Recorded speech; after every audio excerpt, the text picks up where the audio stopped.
Visions of Peace of VOP celebrates its 5th anniversary at the Golden Dome Mosque in Depok, West Java, attended by orphans, people with disabilities, students, and Islamic seminarians for peace, as well as national leaders who were present physically and virtually. Visions of Peace Initiative, or VOP, held an International Peace Summit at Mansion Resort in Ubud, Bali on November 1st to 2nd, 2022. In the event, VOP launched the Peace 20, or the P20, from Indonesia to the world. Addressing the celebration of its 5th anniversary, Peace 20 chairman and VOP founder, Prince Dr. Dematra said the celebration is a form of gratitude for VOP nomination as the 2022 Nobel Peace Prize nominee. Visions of Peace Initiative comes with a vision to be vehicle to facilitate the young generation to spread peace and tolerance through arts and creative means. Until now, by holding creative events in more than 64 cities in Indonesia, VOP has reached hundreds of thousands of children and youth across the country. There you have it. Visions of Peace VOP is celebrating the 5th anniversary this year. The organization has been organizing numerous events across Indonesia since establishment in 2017, promoting peace, interreligious harmony, tolerance, and solidarity. The organization was also nominated for the 2022 Nobel Peace Prize. Now, to know more about the organization and its activities, let us talk with the International Founder of VOP. We got Princess Cheryl Halpern, and Executive Director of VOP, Princess Natasha Dematra, is here with us today, this afternoon. How are you, Princess Cheryl? Oh, thank God, doing well. Flew in yesterday. Yeah. To be here with you today. Thank you so much for being here. And how are you, Princess Natasha? I'm good. It's so good to be here. Yes. So, if I'm not mistaken, I have been counting the days since we last meet. We last meet on 6th of July, and here we are 5 months later, exactly 6th of December 2022, talking again. And it is your 5th anniversary of VOP.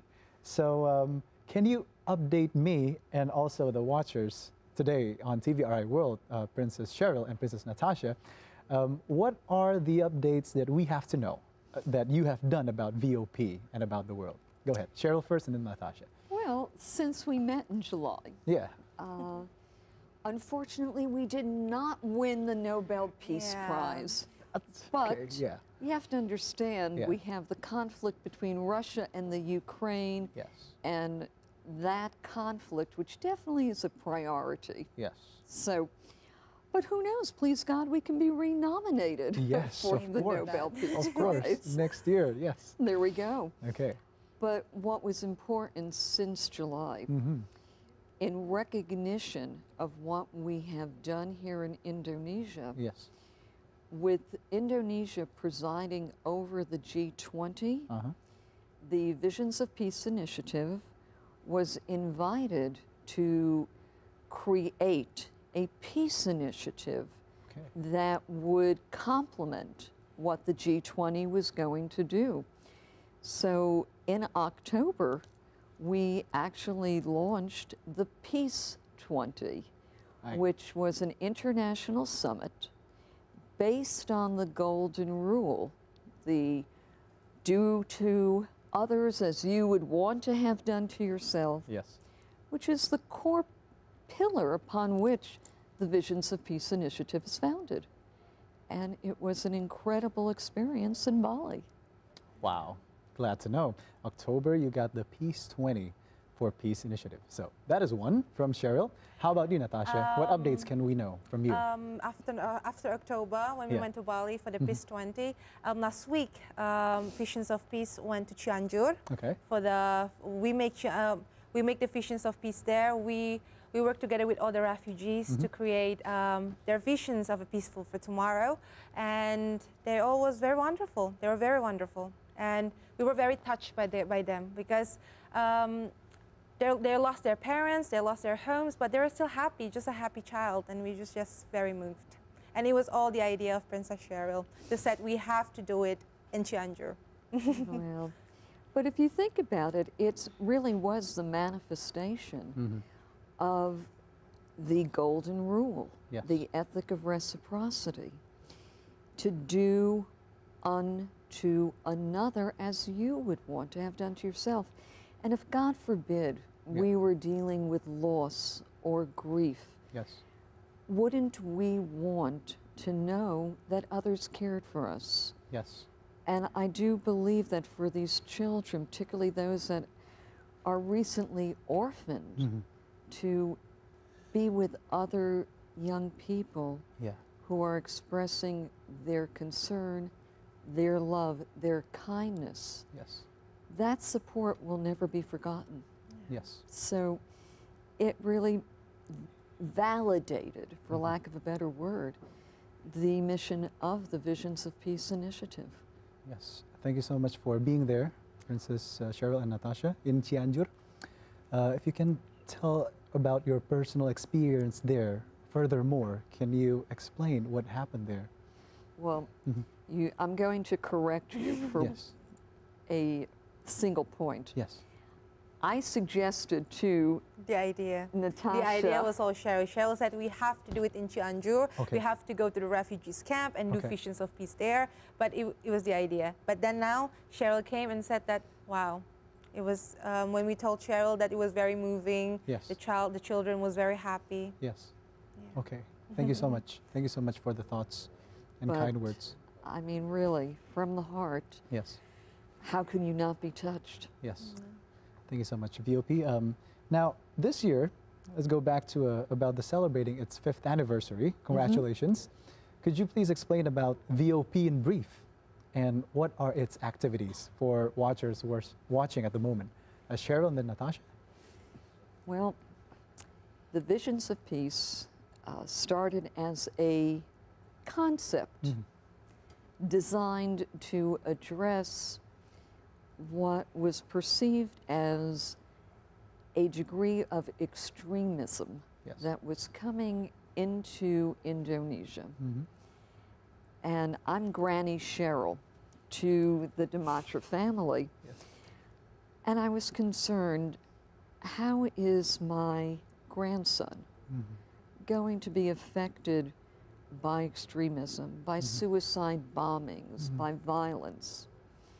So together with Prince Damien Dematra and Princess Natasha, we came up with an idea to really listen to the youth. They are the future leaders of Indonesian society and every society. Yes. Listen to their fears, their concerns, and then also listen to their expressions of what they perceive a peaceful tomorrow to be.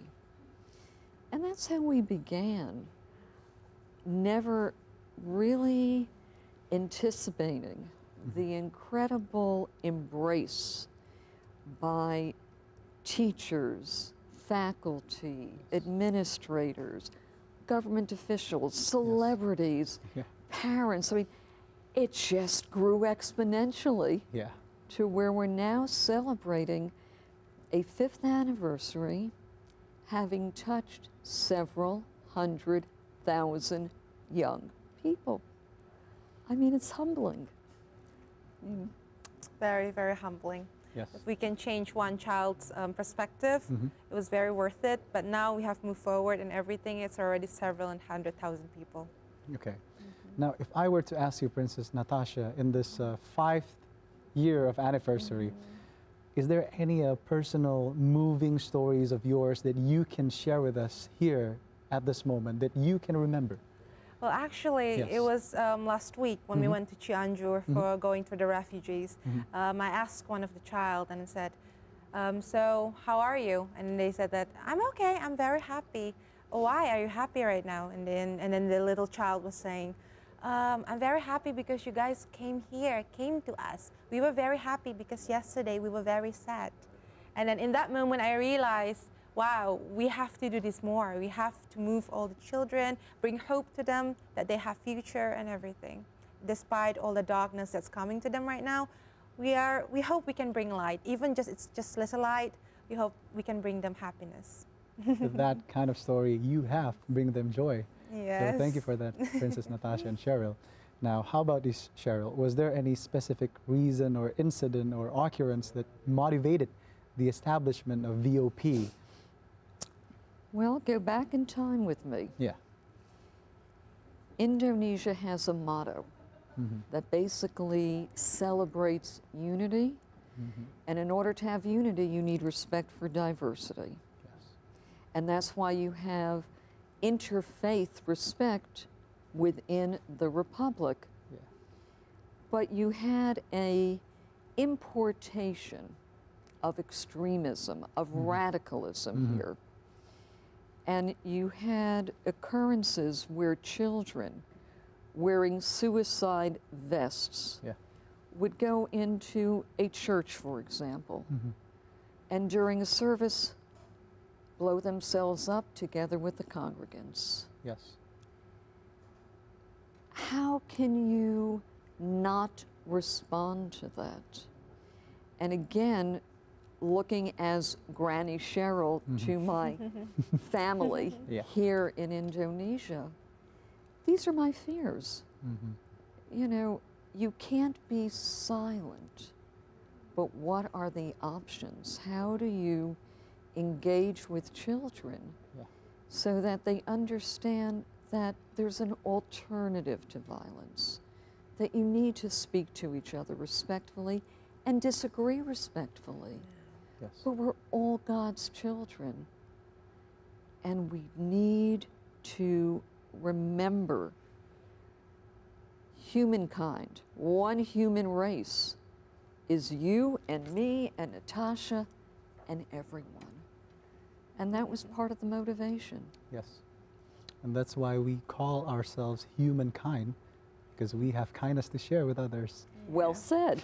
Thank you you. so much, Princess Cheryl. Okay, how about you, Natasha? I mean, 5 years of being in a VOP family, what can you share with us about the golden rule that Granny Cheryl had said? Yes. What are the practices? Please indulge us again. Well, I mean, after going for 5 years, going to VOPs with many, like about 63 cities. We've been to 63 cities, and I think we're going to move forward. We hope so. Okay. I learned that the most important thing is that we have to find peace within ourselves, and then we can bring it to others. Okay. When we have to know that we are humankind, like you said, that we are a human that is born with love and kindness. We have to know that we have to spread it, and by spreading it, we have to find it within ourselves, and we can share it with other people. Yes. But sometimes it's not that easy. It's not that easy to find peace within ourselves. So we can just share peace with other people, then we can find peace within ourselves as well. Yes. Just anywhere, just where we can find peace. I hope it can inspire many people with that. Well, I mean, for 5 years listening to Granny Cheryl talking, I found this inner peace within me just within 5 minutes, Granny Cheryl. So. Thank you. Yes. Okay, so how about the agenda, the next VOP agenda? As you guys will head along to the holidays, is there any other agendas that you would like to share with us as a VOP member, Granny Cheryl? Well, ideally,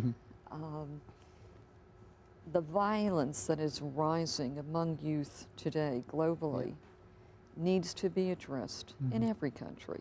Yep. So to the extent that there are countries that have subsequently reached out to talk to us to see how within the educational department or ministry of, for example, Saudi Arabia, can civics and civility be included based on the foundations of the Golden Rule? Because the Golden Rule is a universal value that's existed in every faith as a pillar of respect, tolerance, and dignity. So as more and more countries and people are aware of what we're doing here in Indonesia, it's my prayer going forward that others will use this experience as a role model to replicate as appropriate within their own countries. And please God, let peaceful coexistence be improved as we go forward into 2023. Yeah. Yes. That is a message that I, myself, me and you, watchers, will remember. Let peace be coexisted, and let there be peace in 2023. Forward. So that is our talks with Princess Cheryl and Princess Natasha. Thank you for being here. Oh. For Visions of Peace VOP. Let us follow the golden rule. And that wraps up today's edition of Focus Today. Let's comply with the health protocols to keep us and our loved ones safe. Stay peaceful. My name is Narendra Pawaka. Have a great evening and goodbye.